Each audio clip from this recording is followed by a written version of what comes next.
Tulad ng korupsyon, tila wala na rin katapusan ng kultura ng hazing sa Pilipinas. Halos taon-taon, may lumulutang na kaso ng pananakit at pagkamatay dahil sa hazing na nakapaloob sa initiation rights ng iba't ibang fraternity, mga institusyon at iba pang mga grupo sa bansa. Just this April 3, 22 underclass cadets of the PNP Academy in Silang, Cavite reportedly suffered burns from chemical use as punishment. Sinampahan na ng reklamo ang 9 na individual, 7 PNPA cadets at 2 opisyal ng kapulisan. Bakit nga ba may hazing sa mga institusyon sa bansa?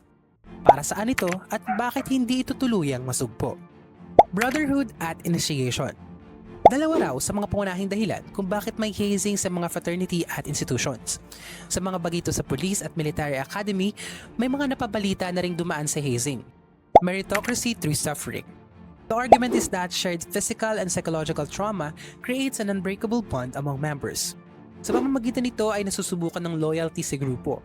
Nai-establish ang respeto sa mga senior member at nasasala kung sino ang mga mahihina at hindi karapat-dapat sa grupo. Sa kasaysayan, may ilang landmark cases na may kinalaman sa karahasan ng hazing. Noong 1991, namatay sa initiation rights ang first-year Ateneo Law student na si Leonardo Lenny Villa. His death served as the primary catalyst for the first anti-hazing law in the Philippines. Before 1995, hazing deaths were often prosecuted as mere homicide or murder. The Anti-Hazing Act of 1995 was the first dedicated effort to criminalize hazing. Pero may loophole. It regulated rather than prohibited hazing. It allowed initiations to proceed if the organization provided written notice to the school and if no physical violence occurred.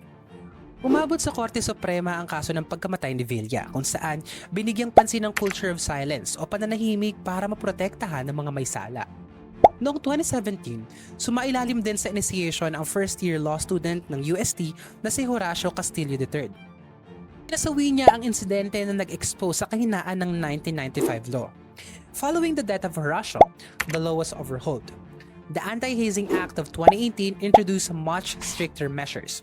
It shifted from regulating to prohibiting all forms of hazing in fraternities, sororities, and organizations. The history of hazing in the Philippines is a reminder that legislation alone cannot change a culture. Kahit may batas na, may hazing pa rin.